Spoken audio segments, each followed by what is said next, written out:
قرض سے نجات کی کئی دعائیں ہیں جو مسنون ہیں اور صحیح احادیث سے ثابت ہیں۔ 3-4 دعائیں ہیں جو میں آپ کے سامنے رکھ رہی ہوں۔ آپ کوئی بھی دعا پڑھ سکتے ہیں، ساری پڑھ سکتے ہیں، 1-2 بھی کافی ہوگی۔ جامع ترمذی حدیث نمبر 3563 میں یہ دعا ہے، اللہم اکفنی بحلالک عن حرامک، اے اللہ تو مجھے اپنے حلال کے ساتھ اپنی حرام کردہ چیزوں سے کافی ہو جا، وَأَغْنِنِي بِفَضْلِكَ عَمَّنْ سِوَاكَ، اور مجھے اپنے فضل سے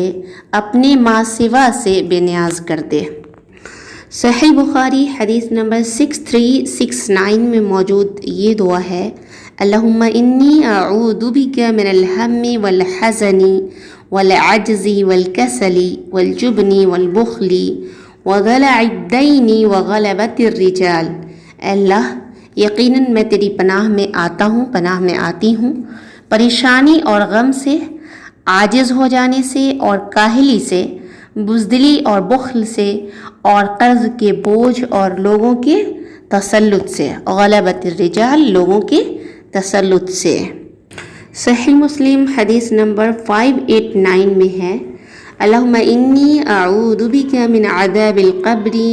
واعوذ بک من فتنة المسیح الدجال واعوذ بک من فتنة المحیا والممات، اللہم انی اعوذ بک من المأثم والمغرم، اللہ بے شک میں عذاب قبر سے تیری پناہ میں آتی ہوں، اور فتنہ مسیح دجال سے تیری پناہ میں آتی ہوں، اور فتنہ زندگی اور موت سے تیری پناہ میں آتی ہوں، اے اللہ یقیناً میں گناہ اور قرض سے تیری پناہ میں آتی ہوں۔ صحیح مسلم حدیث نمبر 2713 میں یہ دعا موجود ہے، اللہم رب السماوات السبع ورب الارض ورب العرش العظیم ربنا ورب كل شيء فالق الحب والنوى ومنزل التوراة والإنجيل والفرقان أعوذ بك من شر كل شيء أنت آخذ بناصيته، اللهم أنت الأول فليس قبلك شيء وأنت الآخر فليس بعدك شيء وأنت الظاهر فليس فوقك شيء وأنت الباطن فليس دونك شيء اقض عنا الدين وأغننا من الفقر، اے اللہ ساتوں آسمانوں کے رب اور زمین کے رب اور عرش عظیم کے رب، اے ہمارے اور ہر چیز کے رب،